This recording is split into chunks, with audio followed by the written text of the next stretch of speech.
Olha, às vezes a gente está tentando aprender alguma coisa, mas o aprendizado está meio lento. Você consegue perceber uma lentidão ali, você tenta ali, você meio que tenta forçar, mas de repente tem alguma resistência interna dentro de você. E para vencer essa lentidão, você faz um monte de pesquisa, tenta encontrar dicas e técnicas para tentar aplicar naquela matéria, naquele assunto, naquela habilidade que você está tentando desenvolver e por algum motivo não consegue. Acontece que para aplicar técnicas de estudos, para realmente ficar bom com elas, existe uma base, né, que é quase um segredo que a gente precisa saber fazer e executar bem para que a gente não precise necessariamente de dezenas de técnicas, mesmo que você saiba, você não precisa utilizar tanta técnica assim, e que a gente consiga avançar de maneira suave. Quando eu digo suave, eu quero dizer assim, sem estresse e sem ansiedade. Eu vou te ensinar a fazer isso com 5 coisinhas que eu vou te passar no vídeo de hoje,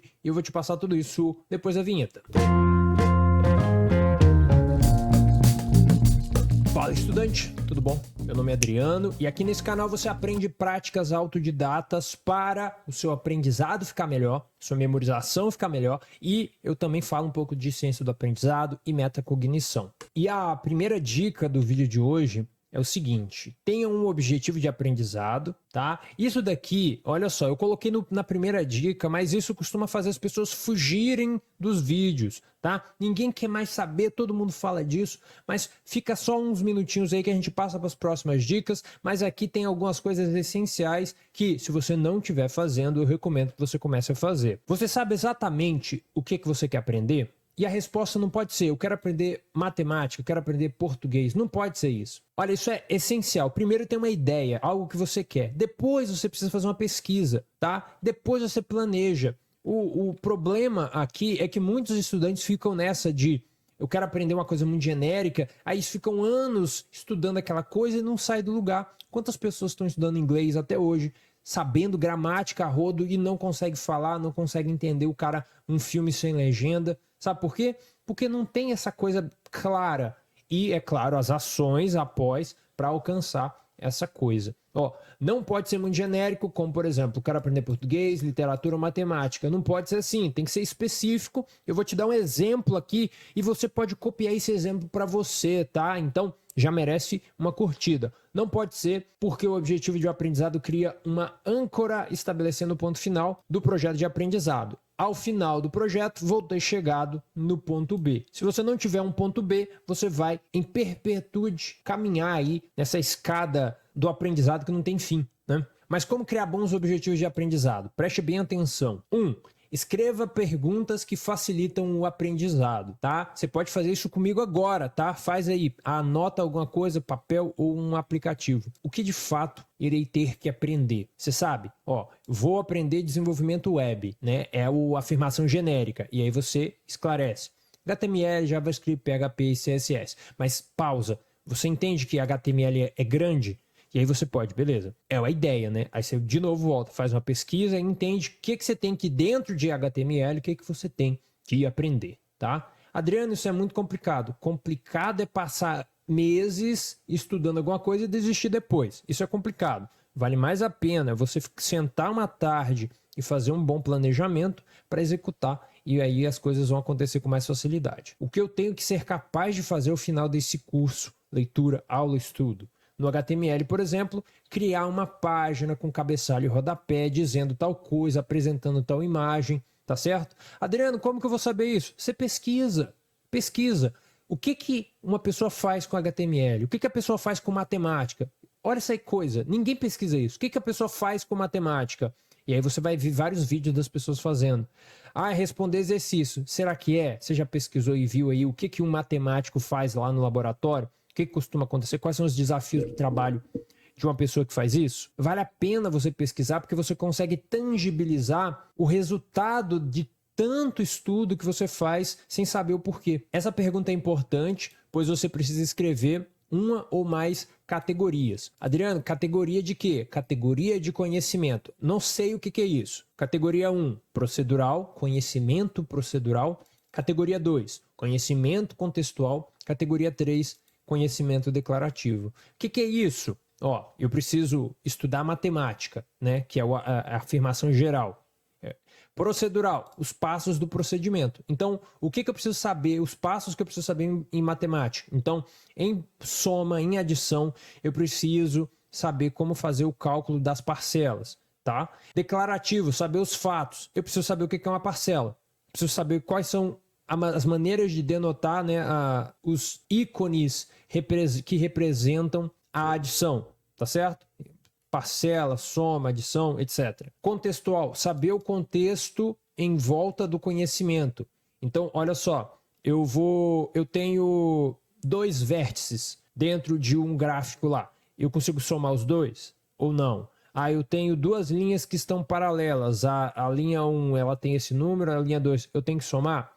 Tá entendendo? Adriano, isso é muito confuso. Não é confuso porque o contexto tem a ver com o seu conhecimento prévio. Então, o exemplo aqui, fazer café à noite não é uma boa ideia. Você pode saber o declarativo, saber o que é um café e que ele é bom e onde é que ele está, etc. Você pode saber o procedural, os passos para fazer o café, e o contextual vai te indicar que não é uma boa ideia fazer café à noite, porque declarativo, café à noite faz a gente ficar acordado, faz ter insônia, etc, etc. Entendeu? Você pode ter ou querer usar ou precisar usar 1, 2 ou 3 tipos de conhecimento sobre um único tópico. Adriano, não entendi. Então, olha só, quando você vai desenhar as perguntas para facilitar o seu aprendizado, essas perguntas podem ser dos 3 tipos ou podem ser apenas de um tipo. Ou seja, na programação, a pergunta pode ser no procedural: como eu crio o header e o footer de uma página web, tá certo? No declarativo. No contextual, eu posso ter assim: quando eu uso HTML ou CSS ou JavaScript ou Python, tá entendendo? No contextual, é quando eu uso, por exemplo, qual que é o contexto que precisa estar presente para usar uma coisa ou outra.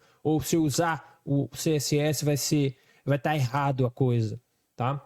E o declarativo, que é o saber das coisas, eu preciso basicamente entender o que eu preciso entender sobre esse tópico, tá? Que é aquele mapa que eu falo em outros vídeos. Agora preste atenção, as estratégias que eu vou te ensinar agora, essas estratégias vão servir para muitas coisas, tá? Elas vão servir para livros, apostilas, aulas, faculdade e para quem está estudando para prova, concurso ou certificação. Eu já te ensinei que quando você monta suas perguntas, você precisa dividir essas perguntas nos tipos de conhecimento, para você saber mais ou menos onde que tem que estar o seu foco.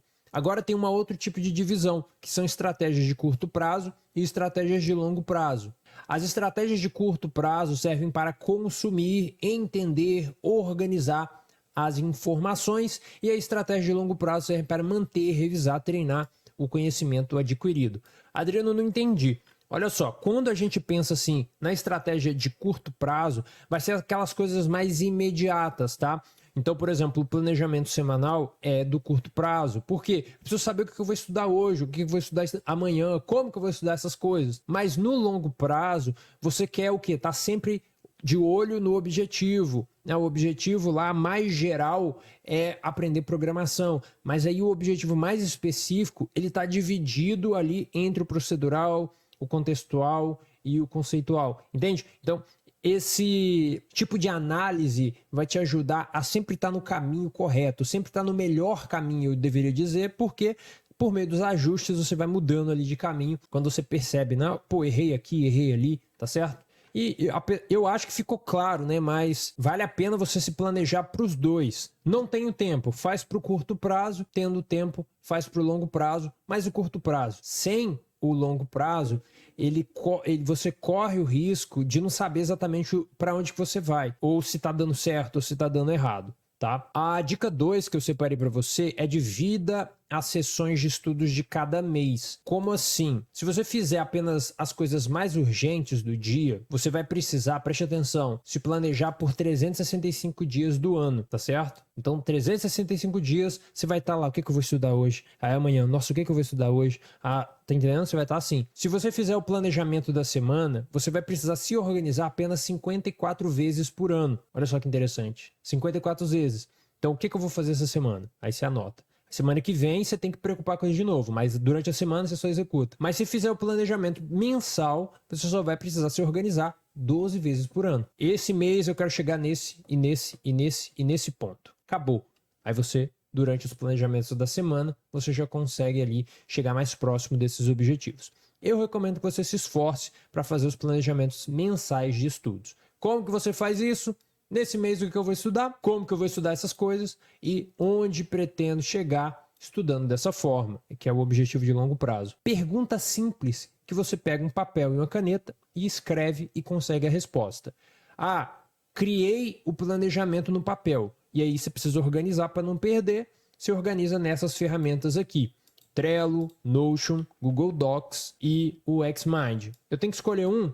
É bom, né? Para não ficar confuso. Eu faço o meu no Notion, mas eu já sei que é meio complicadinho. Faça no Trello, eu fazia no Trello antes. E antes do Trello, eu fazia no mapa mental digital, tá certo? O Google Docs é isso que eu estou fazendo aqui, né? Esse aqui é um Google Docs, mas eu não uso não porque costuma ficar muito bagunçado. Você já deve ter notado, né? Mas aqui no canal eu vou profundamente nas melhores dicas de estudos para você como estudante de escola, de faculdade, de concurso ou ainda o autodidata consiga as melhores formas de estudar sozinho e aprender cada vez melhor. Então, se você já está assistindo aqui há muito tempo e quer prestigiar o meu trabalho, curta esse vídeo agora. Continuando aqui para a dica 3, use a técnica de Feynman para entender o que estuda. Aqui eu estabeleci o objetivo da técnica de Feynman, né, que é melhorar a compreensão dos assuntos. É uma técnica muito famosa, mas muita gente ainda não sabe como utilizar. Então, ó, o que é a técnica?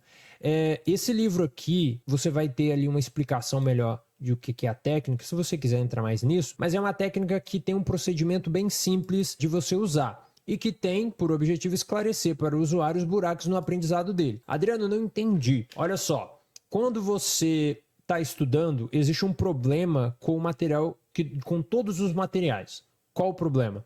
É que quando você absorve a informação, muitas coisas que você não entendeu, você ignora. Então você, não ativamente, tá? Inconscientemente, você ignora as coisas que você não entendeu para avançar no conteúdo.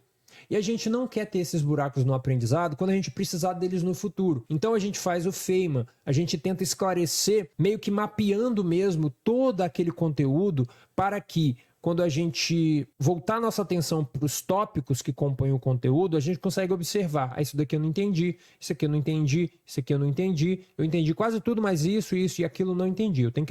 Aí você tem que decidir se vale a pena manter ali esses assuntos como não entendidos ou mudar o status dele, né? Eu tenho que pesquisar sobre isso, eu tenho que fazer exercício sobre isso, eu tenho que ler mais sobre isso, eu tenho que ver mais vídeos sobre isso, tá certo?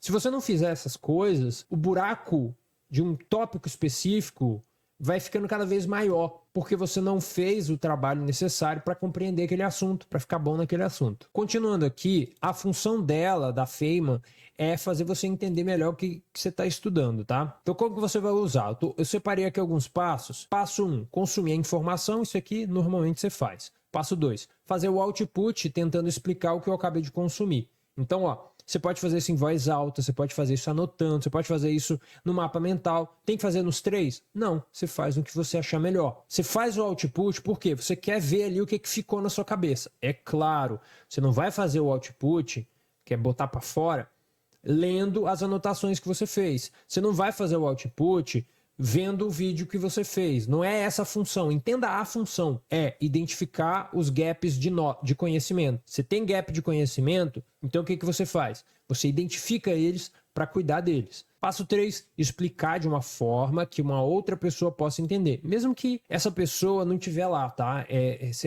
Quando você tem a intenção de explicar, se esforçando para essa pessoa imaginária entender, você mesmo vai ativar os recursos necessários para explicar essa coisa, tá? Então, ó, me preocupe em explicar de forma clara, removendo todos os jargões. Ó, que isso aqui é importante. Sem jargão. Percebeu que quando você explica, você usa muito jargão? Você começa a anotar isso para corrigir, tá? Qual palavra eu poderia substituir? Qual sinônimo eu poderia utilizar? Qual analogia eu poderia fazer? Esse é o tipo de pensamento. Ah, Adriano, mas o professor não deu analogia ou metáfora ou uma outra palavra. Ele não falou nada disso. Ótimo, muito bom. Você é autodidata, sou autodidata. Anotei a dúvida. Tá claro para mim que isso aqui é um problema? Ótimo. Vou fazer uma pesquisa sobre isso. Vou fazer agora ou vou fazer em outro momento. Se eu vou fazer agora, eu pauso ali, vou no Google, palavra que substitui, ou sinônimos disso, sinônimos daquilo, ou o que é isso, o que é aquilo, ou maneiras de aplicar tal coisa no cenário tal, ou como é usado tal coisa na situação do trabalho tal, tá certo? Adriano, assim ficou mais difícil ainda. Você vai lá no chat GPT, você vai lá no Gemini e escreve: estava estudando matemática do ensino médio e durante a explicação o professor levantou a importância de saber sobre as funções. A explicação do professor estava muito difícil, eu preciso de uma explicação didática, clara, sobre as funções do primeiro grau, para uma pessoa que não entendeu consiga entender. Ou para que uma pessoa, mesmo com zero conhecimento em matemática, consiga entender. E aí o chat GPT vai gerar alguma coisa. É claro que vai ter ali pode acontecer das informações geradas serem erradas, serem equivocadas, mas vai tornar mais claro para você, e aí você pode dar o próximo passo, né? Ler aquilo dali, entendeu e tá tudo bem, ou ler aquilo dali e fazer outra pesquisa, tá? É sempre assim. O negócio é que a escola e a mídia, no sentido de vídeo, filme, livro, etc., a gente ficou acostumado a ter esse negócio de início, meio e fim, início, meio e fim, início, meio e fim. Mas o problema da compreensão é que isso tem a ver com conectão, isso tem a ver com conexão. Como assim? Você pega uma informação, conecta com 2, 3, 4 outras, e aí você do nada pula para a terceira, e aí vai para outra que não tinha nada a ver. Então, essa bagunça, essa rede neuronal que a gente está falando aqui, ela não necessariamente obedece essas regrinhas de começo, meio e fim. É por isso que eu sempre falo, começou a estudar, teve dúvida? Vai pesquisar, vai entender. E por isso que eu falo, estudou, viu 1 hora de aula, faz 2 horas de estudos. Por quê? Porque não basta ouvir uma pessoa falar alguma coisa e você entender. Não é o suficiente. Então você precisa fazer uma pesquisa, entender, compreender, tá certo? Quando você ouvir sua própria explicação, se pergunte se essa explicação está clara o suficiente para que outra pessoa entenda. E o bom é que são apenas 3 passos, né? São apenas 3 passos, você consegue aplicar aí e ver aí bons resultados, mas também não acabou. Eu tenho ainda mais algumas dicas para você. Dica 4, use o quadro horário para distribuir as sessões de estudos. O que é esse quadro horário? É uma planilha. Você vai ter uma planilha que toda semana você duplica essa planilha e você coloca ali, você posiciona os blocos de estudos que você vai ter durante a sua semana. E aí você coloca de maneira detalhada. Então, por exemplo, iniciar os estudos, revisar flashcards do dia anterior, reler a redação da semana passada e reescrever, assistir vídeo-aula de 30 minutos de matemática, fazendo anotação via mapa mental e por aí vai. Então, Adriano, é muito detalhado. É detalhado para você identificar o que você está fazendo. Uma vez identificado, você corrige caso você encontre problemas. Eu recomendo você utilizar isso, não no Google Agenda, mas eu recomendo você fazer no Google Sheets. Pesquisa aí o Google Sheets, que é um Excel gratuito que você pode utilizar. Muita gente não sabe o que é a sessão de estudos, então uma sessão de estudos é uma rotina com passos sequenciais, passos sequenciais, é essencial você saber como fazer isso, né? Quais são os passos, né? E qual que é a sequência para realizar uma atividade de estudos, tá? Você vai fazer uma atividade de estudos controlada. O maior benefício da sessão é a organização ordenada de boas práticas para estudar com eficiência. Ou seja, você viu meu vídeo, pegou 10, 20 dicas, né? E vai aplicar de maneira organizada. A dica 1, dica 2, dica 3 e por aí vai. Aqui alguns passos da sessão de estudos para você dividir aí de uma maneira bacana. Planejamento, aquisição, consolidação. É claro que o planejamento é feito uma vez por semana, mas nada te impede de, antes de começar a estudar, revisar o planejamento e ver o que é para fazer hoje. Então, o planejamento aqui é, o que eu vou fazer hoje? É basicamente isso. Se ainda não está claro como que você faz a sessão de estudos, olha só essas perguntas aqui que você, respondendo agora no vídeo, vai conseguir criar a sua primeira sessão de estudos. O que eu vou estudar? Como que eu vou estudar? Gestão da emoção, o que é isso? Caso você tenha resistência, ter ferramentas para resolver. Como assim? Reset de atenção, regra dos 5 segundos, pausa e várias outras técnicas que você pode utilizar. Gestão da sua energia, usando Pomodoro, por exemplo. Faz o estudo, faz uma pausa de atividades cognitivas. Faz o estudo, faz uma pausa de atividade cognitiva. E por aí vai. Gestão do tempo, que é o que eu falei anteriormente. Aquisição, entender a função principal, usar o Feynman.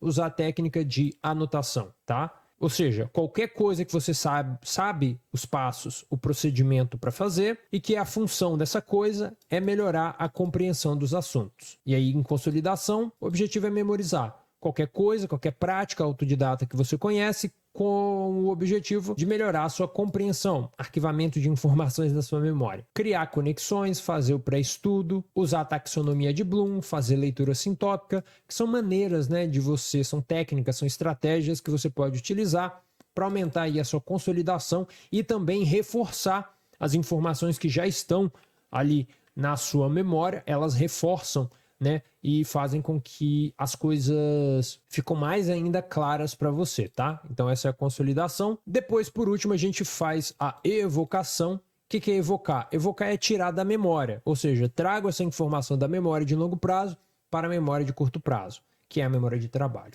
Tá? Memória de curto prazo é a memória de trabalho. Você pode estar vendo o vídeo até agora e achando, caramba, isso é muito difícil, né? E sim, aprender não é fácil para ninguém. Mas a boa notícia disso é que o aprendizado estratégico, ele pode ir ficando mais fácil. Porque quando você tem um passo a passo, você consegue ir mais longe, você consegue acelerar ao longo da sua jornada e aprender e lembrar o que você está estudando. E eu ensino você a fazer essas coisas lá no Fórmula Habilidade Estudos, porque ele é dividido ali em 3 grandes grupos. São as estratégias e técnicas de produtividade, depois as estratégias técnicas de compreensão e depois de memorização, tá? Então, essas técnicas explicadas de maneira prática e aplicável, com suporte meu, é a maneira que eu desenvolvi para que você consiga sair do zero e chegar numa expertise, numa maestria, que você, poxa, sonhei que eu poderia ficar bom desse jeito e agora eu consigo ao aplicar as práticas autodidatas. Então, se você quiser conhecer mais sobre o Fórmula Habilidade de Estudos, clica no link da descrição ou do comentário fixado, porque lá eu fiz um vídeo explicando melhor como que o treinamento funciona. Então, conheça hoje o Fórmula Habilidades de Estudos. Depois dessa 4ª dica, eu tenho ainda a 5ª dica para você, que é fazer resumos inteligentes e revisar eles com uma frequência adequada. Essa frequência adequada de revisão tem a ver com a repetição espaçada, mas eu vou te explicar melhor daqui a pouco. O resumo inteligente extrai as informações mais relevantes sobre os tópicos estudados, é feito de forma clara e não bagunçada, organizado de maneira a facilitar o encontro desse material no futuro. Ou seja, você passa do anotar para entender, passa dessa fase para o anotar para arquivar. Por quê? Você quer acessar essa informação depois. Quantas anotações você já não tem, você já não fez e você perdeu? Você não sabe onde é que está. E se você quiser saber alguma coisa sobre história que você pesquisou no passado, você não tem essa informação fácil de encontrar. As ferramentas digitais vão te permitir fazer isso. Alguma delas que eu utilizo, eu já testei no passado, é o Notion, o Google Keep e o Obsidian. Então são ferramentas onde vão facilitar para você o arquivamento dessas informações e o encontro dessas informações no futuro. A sequência que eu recomendo que você faça é estudar a informação, fazer um resumo dela, criar perguntas, tá? Porque a pergunta é gatilho de recordação, tá? Então crie perguntas sobre isso, responda em um ambiente digital, você está ali com o papel na mão, depois com o papel na mão, você produz ali uma anotação digital por meio de perguntas para facilitar que daqui a um ano você pesquise alguma coisa, você consegue encontrar. Uma maneira de organizar essas anotações digitais é colocando a matéria, depois coloque o tópico e depois a data onde você fez a anotação, tá certo? Então isso daqui é algo que você pode fazer. Pesquise aí sobre o Notion, que dá para você fazer isso aqui com uma eficiência um pouco melhor.